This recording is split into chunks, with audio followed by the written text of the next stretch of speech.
Maaga pa lang po kahapon ay kinumpirm na ni Majority Leader Mig Subiri na 13 na sila kasama si Senator Joel Villanueva sa majority at tuloy-tuloy na ho ang kanilang trabaho. Ito yung kanya naging paliwanag, umaga pa lang yan. Para lang ho sa kapatagan at magkaroon ng bunga nga doon ho sa special session. So what's it now? Are we quieter now? Do we have the numbers? Are we more confident? Buckle down to work. All I can say is, Are we confident na, sir? we will buckle down to work. Yeah. So, we will function legitimately because the quorum now, we have the numbers. Para ba? We have 13 members already, and we will buckle down to work. Yan ang panawagan ng taong bayan, trabaho na kami sa Senado. So apela din po namin sa lahat ng naming kasamahan ay magtrabaho na tayo. Huwag na tayo magpangayan, wala nang away. Sir, what's your reaction? Sino number 13, sir? Senator Joel is with us. Okay. So, what's your reaction? Kailan nyo nakuha, sir? Secret. Ayun, secret daw ho kung kailan nakuha. So ayan majority leader na ho yung nagsalita. Umaga pa lang. Kahapon bago tuluyan nagsimula. O kaya pala nagkaganon. Ayun, Senator Joel Villanueva, anak ni Congressman Eddie Villanueva.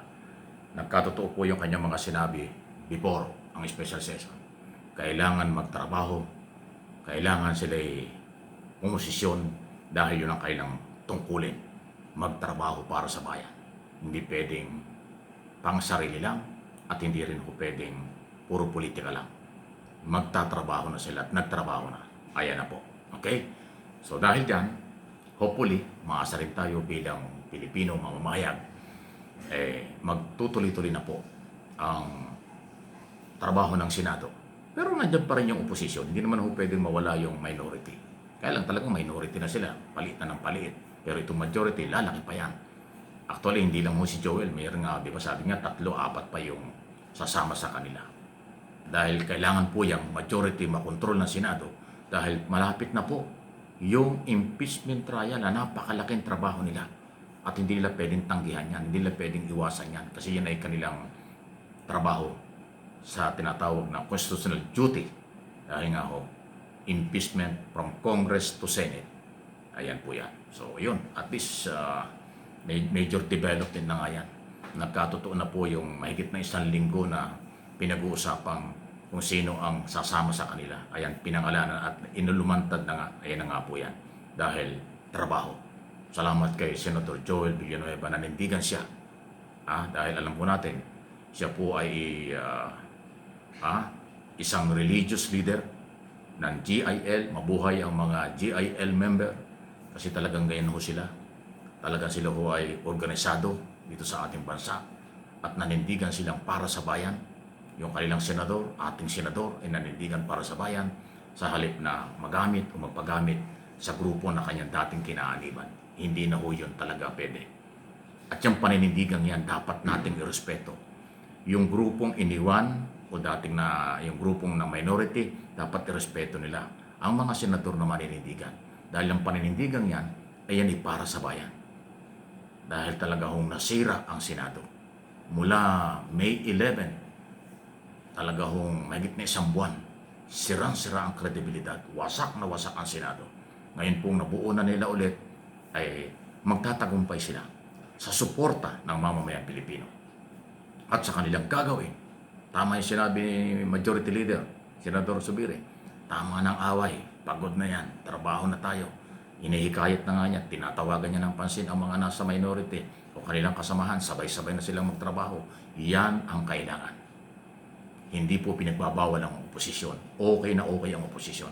Kung ilan man sila, oposisyon pa rin. Kung halimbawa si Cayetano ay minority leader, marami siyang magagawa. Kasi for your information, ang minority leader ay member ng lahat ng committee. Kaya sa lahat ng committee hearing, pwede siyang participate. Automatic yan. Ang majority leader ay ex officio ng lahat ng committee. Kaya meron siyang boses. Tama yung sinabi ni Ping Lacson ng araw, sa Senado dapat magsalita, huwag sa social media. Sa Senado ang trabaho ng senador, hindi sa social media. Kung siya ang siya yung minority leader, marami siyang magagawa. Meron siyang boses. Hindi siya pwedeng pigilan, meron siyang boses kung anong gusto niyang gawin. bilang mambabatas. Yun po yun. Kaya nga, yung minority, yan po ay kailangan. Kaya mabuhay ang majority, mabuhay ang minority. Bilang Pilipino, yan po ang ating panawagan na magkaisa talaga sila para sa ating bansa. Ayan. At mukhang yan na nga po. Sana tuloy-tuloy na ito. Hindi lang itong papalapit na impeachment trial, kung hindi sa kanilang mga trabaho hanggang 2028 sila eh. Di ba? Hanggang 2028. Si Joel Villanueva, senador, kung di ako nagkakamali, ang term niya hanggang 2028. Tapos na yung kanyang 6 years, di ba? Yun. Si Mick Subiri, alam ko, graduating na rin yan. Maraming graduating, marami rin hong bago. Marami rin hong re-electionist. So, yun lang. After all, ang mga botanteng Pilipino magde-decide. Si Joel, pagkatapos ng kanyang term sa 2028, kung ano ang kanyang plano, halimbawa, bumalik dun sa kanyang Sibak Party List, kung saan yun ang hawak-hawak ng kanyang father, si Congressman Eddie Villanueva, Pastor Villanueva, yun po yung Sibak Party List. Kanila talaga yan. So, pwede siyang bumalik dun sa Kongreso. Di ba? Yun po yun. Kaya hindi naman siya mawawala. At yung desisyong yan, na siya'y sumama para sa bayan, yan ay malamang talagang paninindigan ng isang religious organization, hindi lang bilang isang senador. Kasi leader sila ng GIL. So, pinakita niya sa kailang mga member sa buong Pilipinas, sa buong mundo, na siya ay para sa bayan, hindi para sa pamumulitika lang. Ang ganda yun na sinasabi ko, ano man ang relihiyon, ano man ang ating paniniwala, pero pag bayan na ang nangangailangan, pag taong bayan ang dapat paglingkuran, huwag nating isasaintabi yun. Dapat bigyan nyo ng priority. Priority ang bayan. Hindi pwedeng sakana ang bayan. Hindi pwede. So itong nangyaring ito ay isang positibong development, magandang balita, at sana nga po ay magtuloy-tuloy na. Ayan, So ipagdasal na rin natin. Ipagdasal na rin natin mga Pilipino. Total, tayo naman po ay malapit sa Panginoon. Tayo ay makadiyos lahat. Ipagdasal natin sila magtagumpay. Tagumpay ng Senado, ng majority at minority sa kanilang gagawin para sa Pilipino. Panalo tayo. Yun po, di ba? Wala nang away. Sana nga. Tuloy-tuloy na. Kung may mga kaso naman, di sa korte. Kung may mga ebidensya, dali sa mga proper forum. Di ba? Ganun lang. At yun naman kung trabaho ng bawat isa. Katulad ko, tayo nasa pribadong sektor, nasa media, nasa social media, tayo magbabantay lang sa kanila at ibabalita natin. Wala namang personalan. Ganon din sana yung iba. Di ba? Yung nasa oposisyon, okay lang sila lumakas, magpalakas. Yung nasa administration, magpalakas, gawin nilang trabaho. Maganda yon. Accomplishment ang pinakamaganda na paraan para lumakas. Kung magaling kayong oposisyon, accomplishment yan. Kung magaling kayong nasa majority, accomplishment yan. Yun ang kailangan.